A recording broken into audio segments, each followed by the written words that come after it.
ಓಂ ಶಾಂತಿ.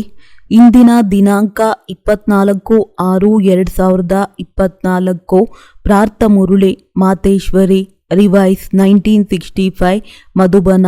ಪವಿತ್ರತೆಯ ಗುಣವನ್ನು ಧಾರಣೆ ಮಾಡಿ ನಿರ್ದೇಶಕರ ನಿರ್ದೇಶನದ ಮೇಲೆ ನಡೆಯುತ್ತಾ ಇರಿ, ಆಗ ದೇವತೆಗಳ ಸಾಮ್ರಾಜ್ಯದಲ್ಲಿ ಬಂದು ಬಿಡುವಿರಿ. ಪ್ರಾರ್ಥ ಕ್ಲಾಸಿನಲ್ಲಿ ತಿಳಿಸುವುದಕ್ಕಾಗಿ ಜಗದಂಬಾ ತಾಯಿಯ ಮಧುರ ಮಹಾವಾಕ್ಯ. ಓಂ ಶಾಂತಿ. ಈ ಪ್ರಪಂಚವನ್ನು ನಾಟಕ ಎಂದು ಸಹ ಹೇಳುತ್ತಾರೆ, ಡ್ರಾಮಾ ಎಂದು ಹೇಳಿ, ನಾಟಕ ಎಂದು ಹೇಳಿ, ಆಟ ಎಂದು ಹೇಳಿ, ಎಲ್ಲವೂ ಒಂದೇ ಮಾತಾಗಿದೆ. ನಾಟಕದಲ್ಲಿ ಒಂದೇ ಕತೆ ಇರುತ್ತದೆ, ಅದರಲ್ಲಿ ಬಹಳಷ್ಟು ಭಾಗಗಳನ್ನು ತೋರಿಸುತ್ತಾರೆ, ಆದರೆ ಕತೆ ಒಂದೇ ಆಗಿರುತ್ತದೆ. ಇದೇ ರೀತಿ ಈ ಬೇಹದ್ದಿನ ವರ್ಲ್ಡ್ ಡ್ರಾಮಾ ಆಗಿದೆ. ಇದಕ್ಕೆ ನಾಟಕ ಎಂದೂ ಸಹ ಹೇಳಲಾಗುತ್ತದೆ, ಯಾವುದರಲ್ಲಿ ನಾವೆಲ್ಲರೂ ಪಾತ್ರಧಾರಿಗಳಾಗಿದ್ದೇವೆ. ಈಗ ನಾವು ಪಾತ್ರಧಾರಿಗಳಾಗಿದ್ದೇವೆ ಎಂದ ಮೇಲೆ ಪಾತ್ರಧಾರಿಗಳಿಗೆ ನಾಟಕದ ಸಂಪೂರ್ಣ ಅರಿವು ಇರಬೇಕಾಗುತ್ತದೆ. ಯಾವ ಕಥೆಯಲ್ಲಿ ಏನು ಶುರುವಾಗುತ್ತದೆ, ನಮ್ಮ ಪಾತ್ರ ಎಲ್ಲಿಂದ ಶುರುವಾಗುತ್ತದೆ ಹಾಗೂ ಎಲ್ಲಿ ಪೂರ್ತಿಯಾಗುತ್ತದೆ, ನಂತರ ಅದರಲ್ಲಿ ಸಮಯ ಪ್ರತಿ ಸಮಯ ಯಾವ ಪಾತ್ರಧಾರಿಗಳ ಯಾವ ಪಾತ್ರ ಇದೆ ಹಾಗೂ ಅದರ ನಿರ್ದೇಶಕ ಸೃಷ್ಟಿಕರ್ತ ಯಾರಾಗಿದ್ದಾರೆ ಹಾಗೂ ಈ ನಾಟಕದಲ್ಲಿ ನಾಯಕ ನಾಯಕಿಯ ಪಾತ್ರ ಯಾರದ್ದಾಗಿದೆ, ಈ ಎಲ್ಲ ಮಾತುಗಳ ಜ್ಞಾನ ಇರಬೇಕಾಗಿದೆ. ಕೇವಲ ನಾಟಕ ಎಂದು ಹೇಳುವುದರಿಂದ ಕೆಲಸ ನಡೆಯುವುದಿಲ್ಲ. ನಾಟಕ ಎಂದ ಮೇಲೆ ನಾಟಕದಲ್ಲಿ ನಾವು ಪಾತ್ರಧಾರಿಗಳು ಆಗಿದ್ದೇವೆ. ಒಂದು ವೇಳೆ ಯಾರಾದರೂ ಡ್ರಾಮಾದ ಪಾತ್ರಧಾರಿಯಾಗಿದ್ದಾರೆ ಹಾಗೂ ನಾವು ಅವರ ಬಳಿ ಕೇಳಿದರೆ, ಇದರ ಕತೆ ಏನಾಗಿದೆ, ಇದು ಎಲ್ಲಿಂದ ಶುರುವಾಗುತ್ತದೆ, ಎಲ್ಲಿ ಅಂತ್ಯವಾಗುತ್ತದೆ, ಒಂದು ವೇಳೆ ಅವರು ನನಗೆ ಗೊತ್ತಿಲ್ಲ ಎಂದು ಹೇಳಿದರೆ ಇದಕ್ಕೆ ಏನೆಂದು ಹೇಳುವುದು? ಇವರಿಗೆ ಇಷ್ಟು ಗೊತ್ತಿಲ್ಲವೇ ಎಂದು ಹೇಳುತ್ತಾರೆ. ನಾನು ಪಾತ್ರಧಾರಿ ಎಂದು ಹೇಳುತ್ತಾರೆ. ಪಾತ್ರಧಾರಿ ಬಂತು, ಎಲ್ಲ ಮಾತುಗಳ ಅರಿವು ಇರಬೇಕಾಗಿದೆ ಅಲ್ಲವೇ? ನಾಟಕ ಶುರುವಾಗಿದೆ ಎಂದರೆ ಅವಶ್ಯವಾಗಿ ಅಂತ್ಯವೂ ಆಗುತ್ತದೆ. ಈಗಲ್ಲ ಶುರುವಾಗಿದೆ ಎಂದರೆ ನಡೆಯುತ್ತಲೇ ಇರುತ್ತದೆ. ಇದೆಲ್ಲವನ್ನು ತಿಳಿದುಕೊಳ್ಳಬೇಕಾಗಿದೆ. ಈ ಬೇಹದ್ದಿನ ನಾಟಕದ ರಚಯಿತ ಯಾರಾಗಿದ್ದಾರೆ ಅವರು ತಿಳಿದುಕೊಂಡಿದ್ದಾರೆ. ಈ ನಾಟಕ ಹೇಗೆ ಶುರುವಾಗುತ್ತದೆ, ಈ ನಾಟಕದಲ್ಲಿ ಮುಖ್ಯ ಪಾತ್ರಧಾರಿಗಳು ಯಾರಾಗಿದ್ದಾರೆ ಹಾಗೂ ಎಲ್ಲ ಪಾತ್ರಧಾರಿಗಳಲ್ಲಿ ನಾಯಕ ಹಾಗೂ ನಾಯಕಿಯ ಪಾತ್ರ ಯಾರದ್ದಾಗಿದೆ, ಈ ಎಲ್ಲ ಮಾತುಗಳನ್ನು ತಂದೆ ತಿಳಿಸುತ್ತಿದ್ದಾರೆ. ಈ ಎಲ್ಲ ಜ್ಞಾನವನ್ನು ಯಾರು ಪ್ರತಿನಿತ್ಯ ಕ್ಲಾಸ್ಗೆ ಬರುತ್ತಾರೆ ಹಾಗೂ ಕೇಳಿಸಿಕೊಳ್ಳುತ್ತಾರೆ ಅವರು ತಿಳಿದಿದ್ದಾರೆ. ಅವರಿಗೆ ತಿಳಿದಿದೆ ಇದರ ಮೊದಲನೆಯ ನಿರ್ದೇಶಕ ಹಾಗೂ ರಚಯಿತ ಯಾರಾಗಿದ್ದಾರೆ. ರಚಯಿತ ಸುಪ್ರೀಂ ಸೋಲ್ ಪರಮಪಿತ ಪರಮಾತ್ಮ ಆಗಿದ್ದರೆ, ಆದರೆ ಅವರು ಸಹ ಪಾತ್ರಧಾರಿ ಆಗಿದ್ದಾರೆ. ಅವರ ಪಾತ್ರ ಏನಾಗಿದೆ? ನಿರ್ದೇಶನ ಕೊಡುವುದು. ಅವರು ಒಂದೇ ಬಾರಿ ಬಂದು ಪಾತ್ರಧಾರಿ ಆಗುತ್ತಾರೆ. ಈಗ ನಿರ್ದೇಶಕರಾಗಿ ಪಾತ್ರ ಅಭಿನಯಿಸುತ್ತಿದ್ದಾರೆ. ಅವರು ಹೇಳುತ್ತಾರೆ, ಈ ನಾಟಕದ ಆರಂಭ ನಾನು ಮಾಡುತ್ತೇನೆ. ಹೇಗೆ? ಪವಿತ್ರವಾದ ಸತ್ಯಯುಗಿ ಪ್ರಪಂಚವಿದೆ, ಯಾವುದಕ್ಕೆ ಹೊಸ ಪ್ರಪಂಚ ಎಂದು ಹೇಳುತ್ತಾರೆ. ಆ ಹೊಸ ಪ್ರಪಂಚವನ್ನು ನಾನು ರಚಿಸುತ್ತೇನೆ. ಈಗ ನೀವೆಲ್ಲರೂ ಯಾವ ಪವಿತ್ರತೆಯನ್ನು ಧಾರಣೆ ಮಾಡಿ ನಿರ್ದೇಶಕರ ನಿರ್ದೇಶನದಂತೆ ನಡೆಯುತ್ತಿರುವಿರಿ, ಅವರೆಲ್ಲರೂ ಪಾತ್ರಧಾರಿಗಳು. ಈಗ ಪವಿತ್ರರಾಗುತ್ತಿದ್ದಾರೆ. ನಂತರ ಇದೇ ಪಾತ್ರಧಾರಿಗಳ ಮೂಲಕ ಅನೇಕ ಜನ್ಮಗಳ ಚಕ್ರ ನಡೆಯುತ್ತದೆ. ಇದನ್ನು ತಂದೆಯೇ ತಿಳಿಸುತ್ತಾರೆ. ಈಗ ಪವಿತ್ರರಾದ ಮನುಷ್ಯರು ಮುಂದಿನ ಜನ್ಮದಲ್ಲಿ ದೇವತೆಯರ ಸಾಮ್ರಾಜ್ಯದಲ್ಲಿ ಹೋಗುತ್ತಾರೆ. ಆ ಸಾಮ್ರಾಜ್ಯ 2 ಯುಗ, ಸೂರ್ಯವಂಶಿ, ಚಂದ್ರವಂಶಿ ರೂಪದಲ್ಲಿ ನಡೆಯುತ್ತದೆ.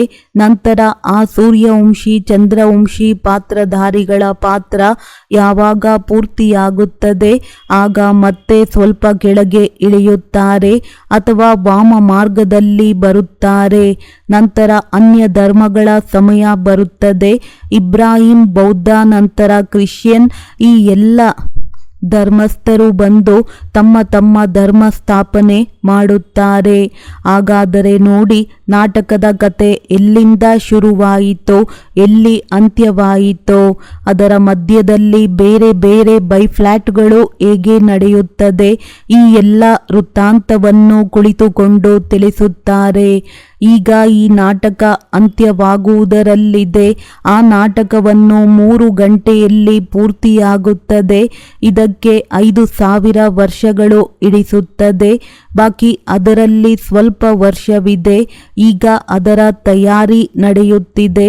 ಈಗ ಈ ನಾಟಕ ಪೂರ್ತಿಯಾಗಿ ಮತ್ತೆ ಪುನರಾವರ್ತನೆಯಾಗುವುದು ಎಂದ ಮೇಲೆ ಈ ಎಲ್ಲ ವೃತ್ತಾಂತ ಬುದ್ಧಿಯಲ್ಲಿರಬೇಕು. ಇದಕ್ಕೆ ಜ್ಞಾನ ಎಂದು ಹೇಳಲಾಗುತ್ತದೆ. ಈಗ ನೋಡಿ, ತಂದೆ ಬಂದು ಹೊಸ ಭಾರತ, ಹೊಸ ಪ್ರಪಂಚವನ್ನು ಮಾಡುತ್ತಿದ್ದಾರೆ. ಭಾರತ ಯಾವಾಗ ಹೊಸದಾಗಿತ್ತೋ ಆಗ ಇಷ್ಟು ದೊಡ್ಡ ಪ್ರಪಂಚ ಇರಲಿಲ್ಲ. ಇಂದು ಹಳೆಯ ಭಾರತವಾಗಿದೆ ಎಂದ ಮೇಲೆ ಪ್ರಪಂಚವೂ ಸಹ ಹಳೆಯದಾಗಿದೆ. ತಂದೆ ಬಂದು ಭಾರತ ಯಾವುದು ಅವಿನಾಶಿ ಖಂಡವಾಗಿದೆ, ಪ್ರಾಚೀನ ಭಾರತ ನಮ್ಮ ದೇಶವಾಗಿದೆ. ಈಗ ದೇಶ ಎಂದು ಹೇಳುತ್ತಾರೆ, ಏಕೆಂದರೆ ಬೇರೆ ದೇಶಗಳಾಗಿ ಇದು ಸಹ ತುಂಡಾಗಿ ಹೋಯಿತು. ಆದರೆ ವಾಸ್ತವಿಕದಲ್ಲಿ ಇಡೀ ಪ್ರಪಂಚ, ಇಡೀ ಪೃಥ್ವಿಯ ಮೇಲೆ ಒಂದು ಭಾರತದ ರಾಜ್ಯವೇನಿತ್ತು. ಯಾವುದಕ್ಕೆ ಪ್ರಾಚೀನ ಭಾರತ ಎಂದು ಹೇಳಲಾಗುತ್ತಿತ್ತು. ಆ ಸಮಯದ ಭಾರತದ ಗಾಯನವಿದೆ. ಚಿನ್ನದ ಪಕ್ಷಿ. ಇಡೀ ಪೃಥ್ವಿಯ ಮೇಲೆ ಕೇವಲ ಭಾರತದ ನಿಯಂತ್ರಣವಿತ್ತು. ಒಂದು ರಾಜ್ಯವಿತ್ತು, ಒಂದು ಧರ್ಮವಿತ್ತು. ಆ ಸಮಯ ಸಂಪೂರ್ಣ ಸುಖವಿತ್ತು. ಈಗ ಎಲ್ಲಿದೆ? ಆದ್ದರಿಂದ ಬಾಬಾರವರು ಹೇಳುತ್ತಾರೆ, ಇದನ್ನು ಡಿಸ್ಟ್ರಕ್ಷನ್, ವಿನಾಶ ಮಾಡಿ ಮತ್ತೆ ಒಂದು ರಾಜ್ಯ, ಒಂದು ಧರ್ಮ ಹಾಗೂ ಪ್ರಾಚೀನ ಅದೇ ಹೊಸ ಭಾರತ, ಹೊಸ ಪ್ರಪಂಚವನ್ನು ತಯಾರಿಸುತ್ತೇನೆ. ತಿಳಿಯಿತೆ?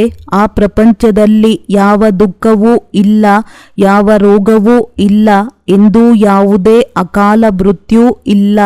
ಹಾಗಾದರೆ ಇಂತಹ ಬದುಕನ್ನು ಪಡೆಯುವುದಕ್ಕಾಗಿ ಪುರುಷಾರ್ಥ ಮಾಡಿ ಉಚಿತವಾಗಿ ಏನೂ ಸಿಗುವುದಿಲ್ಲ. ಏನಾದರೂ ಪರಿಶ್ರಮ ಪಡಬೇಕಾಗುತ್ತದೆ. ಬೀಜವನ್ನು ಬಿತ್ತಿದರೆ ಫಲ ಸಿಗುತ್ತದೆ. ಬಿತ್ತುವುದೇ ಇಲ್ಲ ಎಂದರೆ ಎಲ್ಲಿಂದ ಪಡೆಯುವಿರಿ? ಇದು ಕರ್ಮ ಕ್ಷೇತ್ರವಾಗಿದೆ. ಈ ಕ್ಷೇತ್ರದಲ್ಲಿ ಕರ್ಮದಿಂದ ಬಿತ್ತಬೇಕು. ಯಾವ ಕರ್ಮವನ್ನು ನಾವು ಬಿತ್ತುತ್ತೇವೆ ಆ ಫಲವನ್ನು ಪಡೆದುಕೊಳ್ಳುತ್ತೇವೆ. ತಂದೆ ಕರ್ಮಗಳ ಬೀಜವನ್ನು ಬಿತ್ತುವುದನ್ನು ಕಲಿಸಿಕೊಡುತ್ತಿದ್ದಾರೆ. ಹೇಗೆ ವ್ಯವಸಾಯ ಮಾಡುವುದನ್ನು ಕಲಿಸಿಕೊಡುತ್ತಾರೆ ಅಲ್ಲವೇ? ಹೇಗೆ ಬೀಜವನ್ನು ಹಾಕಬೇಕು, ಹೇಗೆ ಅದರ ಸಂಭಾಲನೆ ಮಾಡಬೇಕು, ಅದರ ತರಬೇತಿಯನ್ನು ಸಹ ಕೊಡಲಾಗುತ್ತದೆ. ತಂದೆ ಬಂದು ನಮಗೆ ಕರ್ಮಗಳ ವ್ಯವಸಾಯಕ್ಕಾಗಿ ಕರ್ಮಗಳನ್ನು ಹೇಗೆ ಬಿತ್ತುವುದು ಇದರ ತರಬೇತಿಯನ್ನು ಕೊಡುತ್ತಿದ್ದಾರೆ. ತಮ್ಮ ಕರ್ಮವನ್ನು ಶ್ರೇಷ್ಠವನ್ನಾಗಿ ಮಾಡಿ ಒಳ್ಳೆಯ ಬೀಜವನ್ನು ಹಾಕಿ, ಆಗ ಒಳ್ಳೆಯ ಫಲ ಸಿಗುತ್ತದೆ. ಯಾವಾಗ ಕರ್ಮ ಚೆನ್ನಾಗಿರುತ್ತೆ, ನಂತರ ಏನನ್ನು ಬಿತ್ತುತ್ತೀರಿ ಅದರ ಫಲವೂ ಸಹ ಒಳ್ಳೆಯದೇ ಸಿಗುತ್ತದೆ.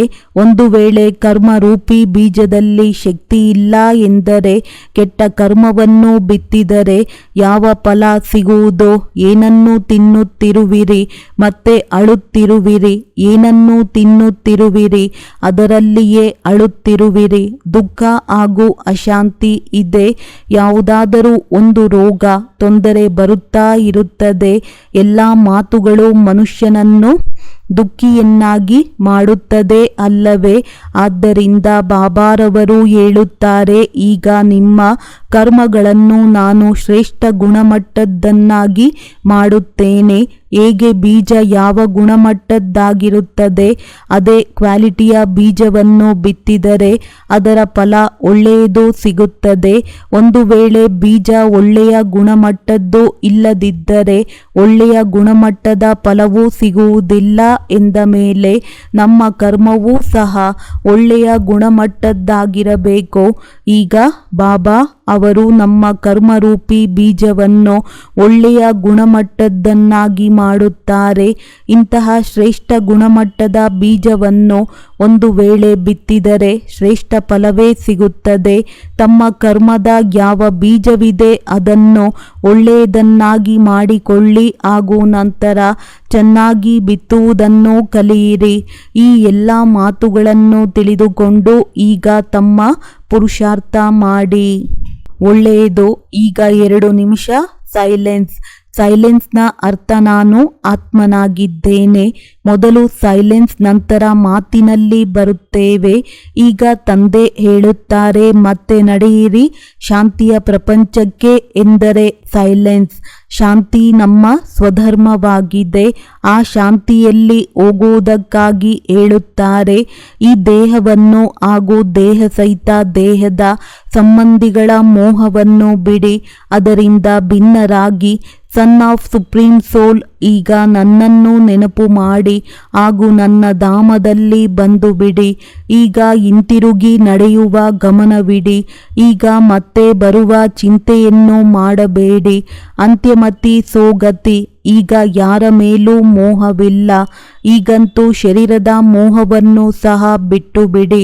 ತಿಳಿಯಿತೆ, ತಮ್ಮ ಧಾರಣೆಯನ್ನು ಈ ರೀತಿ ಮಾಡಿಕೊಳ್ಳಬೇಕು. ಒಳ್ಳೆಯದು.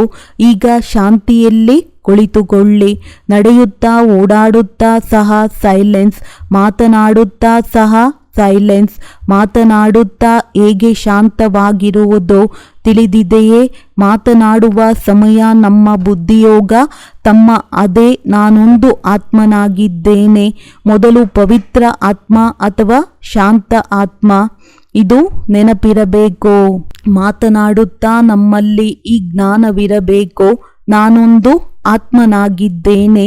ಈ ಅಂಗಾಂಗಗಳಿಂದ ಮಾತನಾಡುತ್ತಿದ್ದೇನೆ. ಈ ರೀತಿ ತಮ್ಮ ಪ್ರಾಕ್ಟೀಸ್ ಇರಬೇಕು. ನಾವು ಇದರ ಆಧಾರವನ್ನು ತೆಗೆದುಕೊಂಡು ಮಾತನಾಡುತ್ತಿದ್ದೇವೆ ಎನ್ನುವಂತೆ ನಡೆಯಿರಿ.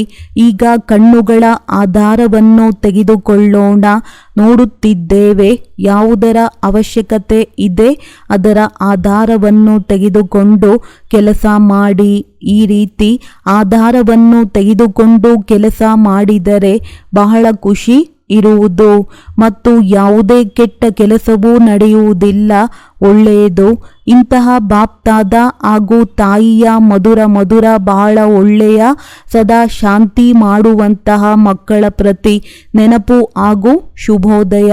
ಒಳ್ಳೆಯದು.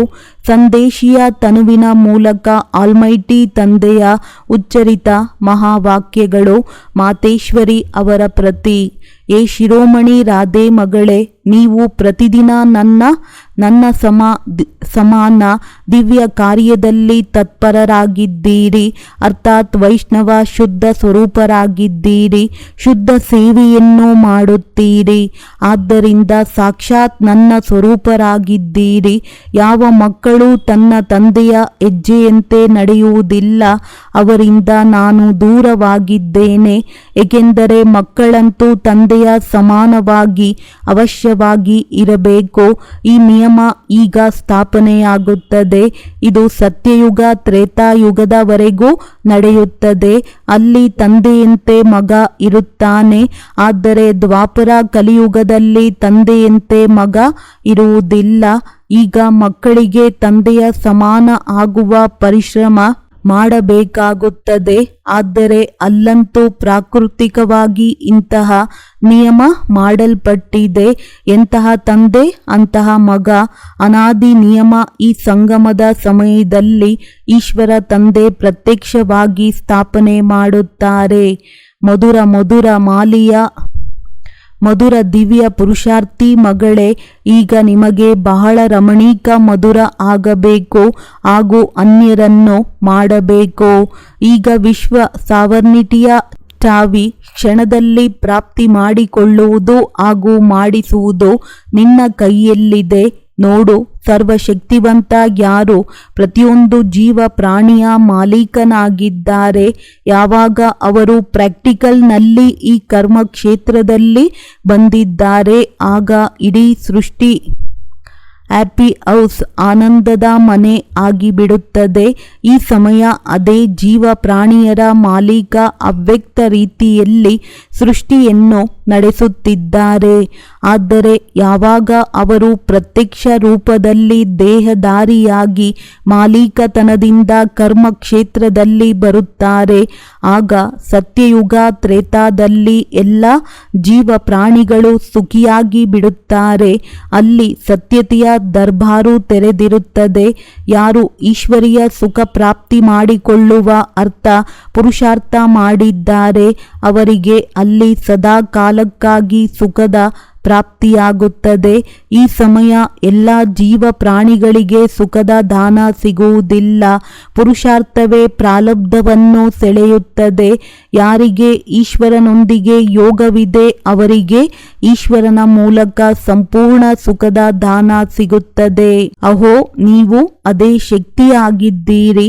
ಯಾರು ತಮ್ಮ ಈಶ್ವರೀಯ ಶಕ್ತಿಯ ರಂಗನ್ನು ತೋರಿಸುವುದಕ್ಕಾಗಿ ಈ ಅಸುರಿ ಪ್ರಪಂಚದ ವಿನಾಶ ಮಾಡಿ ದೈವಿ ಪ್ರಪಂಚವನ್ನು ಸ್ಥಾಪನೆ ಮಾಡುತ್ತಿರುವಿರಿ, ನಂತರ ಎಲ್ಲ ಶಕ್ತಿಗಳ ಮಹಿಮೆಯಾಗುವುದು. ಈಗ ಆ ಎಲ್ಲ ಶಕ್ತಿಗಳು ನಿಮ್ಮಲ್ಲಿ ತುಂಬುತ್ತಿವೆ. ನೀವು ಸದಾ ತಮ್ಮ ಈಶ್ವರೀಯ ಬಲ ಹಾಗೂ ನಶೆಯ ಸ್ಥಿತಿಯಲ್ಲಿ ಇರಿ. ಆಗ ಸದಾ ಅಪಾರ ಖುಷಿ ಇರುವುದು. ನಿತ್ಯ ಹರ್ಷಿತ ಮುಖ. ನಿಮಗೆ ನಶೆ ಇರಬೇಕು. ನಾನು ಯಾರಾಗಿದ್ದೇನೆ, ನಾವು ಯಾರದ್ದಾಗಿದ್ದೇವೆ, ನಾವು ಎಷ್ಟು ಸೌಭಾಗ್ಯಶಾಲಿ ಆಗಿದ್ದೇವೆ, ಎಷ್ಟು ದೊಡ್ಡ ಪದವಿಯಾಗಿದೆ. ಈಗ ನೀವು ಮೊದಲು ಸ್ವಯಂನ ಸ್ವರಾಜ್ಯದ ಪ್ರಾಪ್ತಿ ಮಾಡಿಕೊಳ್ಳುತ್ತೀರಿ, ನಂತರ ಸತ್ಯಯುಗದಲ್ಲಿ ಯುವರಾಜ ಆಗುತ್ತೀರಿ ಎಂದ ಮೇಲೆ ಎಷ್ಟು ನಶೆ ಇರಬೇಕು. ಈ ತಮ್ಮ ಭಾಗ್ಯವನ್ನು ನೋಡಿ ಖುಷಿಯಲ್ಲಿರಿ. ತಮ್ಮ ಅದೃಷ್ಟವನ್ನು ನೋಡಿ ಅದರಲ್ಲಿ ಎಷ್ಟು ಲಾಟರಿ ಸಿಗುತ್ತದೆ, ಅವು ನಿಮ್ಮ ಅದೃಷ್ಟ ಎಷ್ಟು ಶ್ರೇಷ್ಠವಾಗಿದೆ. ಯಾವ ಅದೃಷ್ಟದಿಂದ ವೈಕುಂಠದ ಲಾಟರಿ ಸಿಕ್ಕಿಬಿಡುತ್ತದೆ ತಿಳಿಯಿತೆ. ಲಕ್ಕಿ ಎಷ್ಟು ದೈವಿ ಹೂವು ಮಗು. ಈ ಸುಮಧುರ ಸಂಗಮದ ಸಮಯದಲ್ಲಿ ಸ್ವಯಂ ನಿರಾಕಾರ ಪರಮಾತ್ಮನೇ ಸಾಕಾರದಲ್ಲಿ ಬಂದು ಈ ಈಶ್ವರೀಯ ಕಾರ್ಖಾನೆಯನ್ನು ತೆರೆದಿದ್ದಾರೆ. ಇಲ್ಲಿಂದ ಯಾವುದೇ ಮನುಷ್ಯ ತನ್ನ ವಿನಾಶ ಕೆಟ್ಟತನವನ್ನು ಕೊಟ್ಟು ಅವಿನಾಶಿ ಜ್ಞಾನ ರತ್ನವನ್ನು ತೆಗೆದುಕೊಳ್ಳಬಹುದು. ಈ ಅವಿನಾಶಿ ಜ್ಞಾನ ರತ್ನಗಳ ಖರೀದಿ ಬಹಳ ಸೂಕ್ಷ್ಮವಾಗಿದೆ. ಇದನ್ನು ಬುದ್ಧಿಯಿಂದ ಖರೀದಿ ಮಾಡಬೇಕು. ಇದು ಯಾವುದೇ ಸ್ಥೂಲ ವಸ್ತುವಲ್ಲ, ಈ ಕಣ್ಣುಗಳಿಂದ ಕಾಣಿಸುವುದಿಲ್ಲ. ಆದರೆ ಅತಿ ಸೂಕ್ಷ್ಮ ಗುಪ್ತ ಅಡಗಿಕೊಂಡಿರುವ ಕಾರಣ ಇದನ್ನು ಯಾರೂ ಸಹ ಲೂಟಿ ಮಾಡಲು ಸಾಧ್ಯವಿಲ್ಲ. ಇಂತಹ ಸರ್ವೋತ್ತಮ ಜ್ಞಾನ ಖಜಾನೆ ಪ್ರಾಪ್ತಿ ಮಾಡಿಕೊಳ್ಳುವುದರಿಂದ ಅತಿ ಸಂಕಲ್ಪ ಸುಖದಾಯಕ ಸ್ಥಿತಿ ಇರುತ್ತದೆ. ಎಲ್ಲಿಯವರೆಗೂ ಈ ಜ್ಞಾನವನ್ನು ಖರೀದಿ ಮಾಡಿಲ್ಲ, ಅಲ್ಲಿಯವರೆಗೂ ನಿಶ್ಚಿಂತ ಚಿಂತಾಮುಕ್ತ ನಿಸ್ಸಂಕಲ್ಪರಾಗಿರಲು ಸಾಧ್ಯವಿಲ್ಲ. ಆದ್ದರಿಂದ ಈ ಅವಿನಾಶಿ ಜ್ಞಾನ ರತ್ನಗಳ ಸಂಪಾದನೆ ಮಾಡಿ ತಮ್ಮ ಬುದ್ಧಿರೂಪಿ ಸೂಕ್ಷ್ಮ ತ್ರಿಜೋರಿಯಲ್ಲಿ ಧಾರಣೆ ಮಾಡಿಕೊಂಡು ನಿತ್ಯ ನಿಶ್ಚಿಂತವಾಗಿರಿ. ವಿನಾಶಿ ಧನದಲ್ಲಂತೂ ದುಃಖ ಸಮಾವೇಶವಾಗಿದೆ ಹಾಗೂ ಅವಿನಾಶಿ ಜ್ಞಾನಧನದಲ್ಲಿ ಸುಖ ಸಮಾವೇಶವಾಗಿದೆ. ಹೇಗೆ ಸೂರ್ಯ ಸಾಗರದ ನೀರನ್ನು ಸೆಳೆಯುತ್ತಾನೆ, ನಂತರ ಆ ನೀರು ಪರ್ವತದ ಮೇಲೆ ನೆಲೆಯಾಗುತ್ತದೆ, ಅದೇ ರೀತಿ ಇದು ಸಹ ಡೈರೆಕ್ಟ್ ಈಶ್ವರನ ಮೂಲಕ ಮಳೆ ಸುರಿಯುತ್ತದೆ. ಹೇಳುತ್ತಾರೆ, ಶಿವನ ಜಟೆಯಿಂದ ಗಂಗೆ ಬರುತ್ತದೆ. ಈಗ ಇವರ ಮುಖ ಕಮಲದ ಮೂಲಕ ಜ್ಞಾನ ಅಮೃತ ಸುರಿಯುತ್ತಿದೆ. ಇದಕ್ಕೆ ಅವಿನಾಶಿ ಈಶ್ವರಿಯ ಧಾರೆ ಎಂದು ಹೇಳಲಾಗುತ್ತದೆ. ಇದರಲ್ಲಿ ನೀವು ಭಗೀರಥ ಪುತ್ರ ಪಾವನರಾಗಿದ್ದೀರಿ, ಅಮರರಾಗುತ್ತಿದ್ದೀರಿ. ಇದು ಕಿರೀಟಧಾರಿಯಾಗುವ ಅದ್ಭುತ ಮಂಡಳಿಯಾಗಿದೆ. ಇಲ್ಲಿ ಯಾರೆಲ್ಲ ನರ ಹಾಗೂ ನಾರಿ ಬರುವರೋ ಅವರು ಕಿರೀಟಧಾರಿಯಾಗಿ ಬಿಡುವರು. ಪ್ರಪಂಚವನ್ನು ಸಹ ವೇದಿಕೆ ಎಂದು ಹೇಳಲಾಗುತ್ತದೆ. ಮಂಡಲ ಎಂದರೆ ಸ್ಥಾನ. ಈಗ ಈ ಮಂಡಲಿ ಎಲ್ಲಿ ನೆಲೆಯಾಗಿದೆ? ಓಂ ಆಕಾರದಲ್ಲಿ, ಅರ್ಥಾತ್ ಅಹಂ ಸ್ವಧರ್ಮದಲ್ಲಿ ಹಾಗೂ ಇಡೀ ಪ್ರಪಂಚ ಸ್ವಧರ್ಮವನ್ನು ಮರೆತು ಪ್ರಕೃತಿಯ ಧರ್ಮದಲ್ಲಿ ನೆಲೆಯಾಗಿದೆ. ನೀವು ಶಕ್ತಿಯರು ಪ್ರಕೃತಿಯನ್ನು ಮರೆತು ತಮ್ಮ ಸ್ವಧರ್ಮದಲ್ಲಿ ನೆಲೆಯಾಗಿದ್ದೀರಿ. ಈ ಪ್ರಪಂಚದಲ್ಲಿ ಎಲ್ಲ ಮನುಷ್ಯರು ನಿರಾಕಾರ ಈಶ್ವರನನ್ನು ನೆನಪು ಮಾಡುತ್ತಾರೆ. ಯಾರನ್ನು ತಮ್ಮ ನಯನಗಳಿಂದ ನೋಡಿಯೂ ಇಲ್ಲ. ಆ ನಿರಾಕಾರನ ಮೇಲೆ ಅವರಿಗೆ ಅತಿಯಾದ ಪ್ರೀತಿ ಇರುತ್ತದೆ. ಆದ್ದರಿಂದ ಹೇಳುತ್ತಾರೆ, ಏ ಈಶ್ವರ, ನಮ್ಮನ್ನು ತಮ್ಮಲ್ಲಿ ಲೀನ ಮಾಡಿಕೊಳ್ಳಿ. ಆದರೆ ಎಂತಹ ಅದ್ಭುತವಾಗಿದೆ! ಯಾವಾಗ ಸ್ವಯಂ ಈಶ್ವರ ಸಾಕಾರದಲ್ಲಿ ಪ್ರತ್ಯಕ್ಷರಾಗಿದ್ದಾರೆ ಆಗ ಅವರನ್ನು ಗುರುತಿಸುತ್ತಿಲ್ಲ.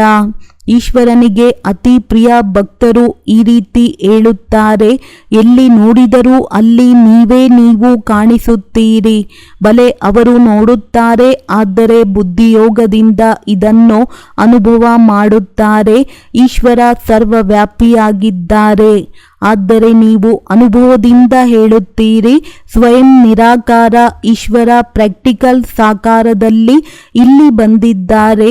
ಈಗ ಸಹಜವಾಗಿಯೇ ನೀವು ನನ್ನನ್ನು ಭೇಟಿ ಮಾಡಬಹುದು. ಆದರೆ ಹಲವಾರು ನನ್ನ ಮಕ್ಕಳು ಸಹ ಸಾಕಾರದಲ್ಲಿ ಪ್ರಭು ತಂದೆಯನ್ನು ಗುರುತಿಸುವುದಿಲ್ಲ. ಅವರಿಗೆ ನಿರಾಕಾರ ಅತಿ ಪ್ರಿಯರೆನಿಸುತ್ತಾರೆ. ಆದರೆ ಆ ನಿರಾಕಾರ ಯಾರು ಈಗ ಸಾಕಾರದಲ್ಲಿ ಪ್ರತ್ಯಕ್ಷರಾಗಿದ್ದಾರೆ ಅವರನ್ನು ಒಂದು ವೇಳೆ ಗುರುತಿಸಿ ಬಿಟ್ಟರೆ ಎಷ್ಟು ಪ್ರಾಪ್ತಿಯನ್ನು ಮಾಡಬಹುದು?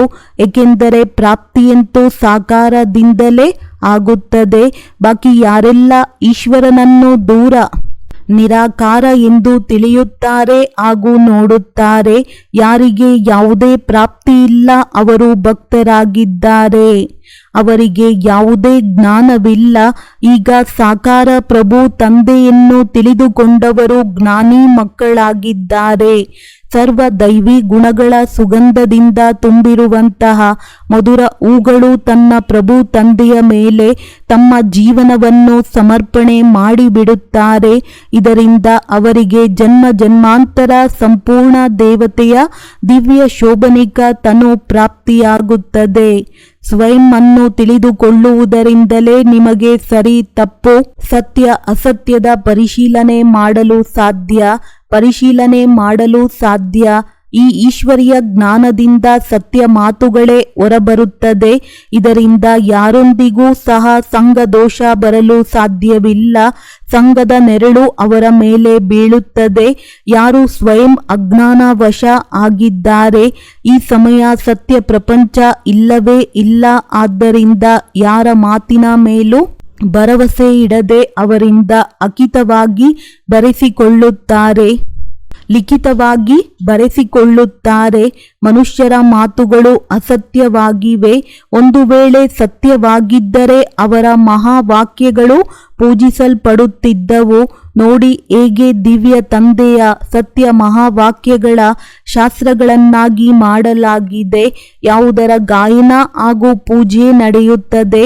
ಅವರ ಸತ್ಯ ಮಹಾವಾಕ್ಯಗಳ ಧಾರಣೆ ಮಾಡುವುದರಿಂದ ಈಶ್ವರಿಯ ಗುಣಗಳು ಬಂದು ಬಿಡುತ್ತದೆ. ಇಷ್ಟೇ ಅಲ್ಲದೆ ಕೆಲವರು ಓದುತ್ತಾ ಶ್ರೀ ಕೃಷ್ಣನ ಬ್ರಹ್ಮನ ಸಾಕ್ಷಾತ್ಕಾರವನ್ನು ಸಹ ಮಾಡುತ್ತಾರೆ. ಅಹೋ ಪವಿತ್ರ ಹೃದಯ ಕಮಲ, ಪವಿತ್ರ ಹಸ್ತ ಕಮಲ, ಪವಿತ್ರ ನಯನ ಕಮಲ ಮಗಳು ರಾಧೆ ನಿನ್ನ ಎಲ್ಲ ಕಾಯ ಶರೀರ ಬದಲಾಗಿ ಕಮಲ ಪುಷ್ಪದ ಸಮಾನ ಕೋಮಲ ಕಂಚನವಾಗಿ ಹೋಯಿತು. ಆದರೆ ಮೊದಲು ಯಾವಾಗ ಆತ್ಮ ಕಂಚನವಾಗುತ್ತದೆ ಆಗ ಇಡೀ ತನು ಕಂಚನ ಪವಿತ್ರವಾಗಿ ಬಿಡುತ್ತದೆ. ಯಾವ ಪವಿತ್ರ ಕಮಲ ತನುವಿನಲ್ಲಿಯೇ ಅತಿಯಾದ ಸೆಳೆತ ತುಂಬಿರುತ್ತದೆ. ನೀವು ತನ್ನ ಪರಮೇಶ್ವರ ತಂದೆಯ ಮೂಲಕ ಅಜ್ಞಾನ ಬಾಯಾರಿಕೆಯನ್ನು ಅಳಿಸಿ ಜ್ಞಾನ ಬೆಳಕನ್ನು ದಾನ ಕೊಡುವ ಅರ್ಥವಾಗಿ ಈ ಸುಮಧುರ ಸಂಗಮ ಸಮಯದಲ್ಲಿ ನಿಮಿತ್ತರಾಗಿದ್ದೀರಿ. ನಿಮ್ಮ ಜಡಚಿತ್ರಗಳ ಮೂಲಕವೂ ಇಡೀ ಪ್ರಪಂಚಕ್ಕೆ ಶೀತಲತೆಯ ಹಾಗೂ ಶಾಂತಿಯ ದಾನ ಸಿಗುತ್ತಾ ಇರುತ್ತದೆ. ಈಗ ನೀವು ಇಡೀ ಸೃಷ್ಟಿಯನ್ನು ಸುಧಾರಣೆ ಮಾಡಿ ತಮ್ಮ ದಿವ್ಯ ತೇಜಸ್ಸನ್ನು ತೋರಿಸಿ ಹೊಸ ವೈಕುಂಠ ಸ್ವರ್ಣ ಉದೋಟದಲ್ಲಿ ಹೋಗಿ ವಿಶ್ರಾಮ ಮಾಡುವಿರಿ. ಒಳ್ಳೆಯದು. ವರದಾನ. ಬಾಬಾ ಎಂಬ ಒಂದು ಶಬ್ದದ ಕೀಲಿ ಕೈನಿಂದ ಸರ್ವ ಖಜಾನೆಗಳನ್ನು ಪ್ರಾಪ್ತಿ ಮಾಡಿಕೊಳ್ಳುವಂತಹ ಭಾಗ್ಯವಾನ್ ಆತ್ಮಭವ. ಜ್ಞಾನದ ವಿಸ್ತಾರವನ್ನು ಅರ್ಥ ಮಾಡಿಕೊಳ್ಳಲು ಅಥವಾ ತಿಳಿಸಲು ಸಾಧ್ಯವಿಲ್ಲವಾದರೂ ಬಾಬಾ ಎಂಬ ಒಂದು ಶಬ್ದ ಹೃದಯದಿಂದ ಒಪ್ಪಿಕೊಂಡು ಹೃದಯಪೂರ್ವಕವಾಗಿ ಬೇರೆಯವರಿಗೆ ಹೇಳಿದರೆ ವಿಶೇಷ ಆತ್ಮಗಳಾಗಿ ಬಿಡುವಿರಿ. ಪ್ರಪಂಚದ ಮುಂದೆ ಮಹಾನ್ ಆತ್ಮನ ಸ್ವರೂಪದಲ್ಲಿ ಗಾಯನ ಯೋಗ್ಯರಾಗುವಿರಿ. ಏಕೆಂದರೆ ಬಾಬಾ ಎಂಬ ಒಂದು ಶಬ್ದ ಸರ್ವ ಖಜಾನೆಗಳ ಭಾಗ್ಯದ ಕೀಲಿ ಕೈ ಆಗಿದೆ. ಕೀಲಿ ಕೈ ಉಪಯೋಗಿಸುವ ವಿಧಿಯಾಗಿದೆ. ಹೃದಯದಿಂದ ಒಪ್ಪಿಕೊಳ್ಳುವುದು ಮತ್ತು ತಿಳಿದುಕೊಳ್ಳುವುದು. ಹೃದಯದಿಂದ ಹೇಳಿ ಬಾಬಾ ಎಂದು ಹೇಳಿದಾಗ ಖಜಾನೆ ಸದಾ ಹಾಜರಾಗುತ್ತದೆ. ಸ್ಲೋಗನ್. ಬಾಪ್ ದಾದಾರವರ ಜೊತೆ ಸ್ನೇಹದಲ್ಲಿ ಹಳೆಯ ಪ್ರಪಂಚವನ್ನು ಬಲಿಹಾರಿ ಮಾಡಿಬಿಡಿ. ಒಳ್ಳೆಯದು. ಓಂ ಶಾಂತಿ.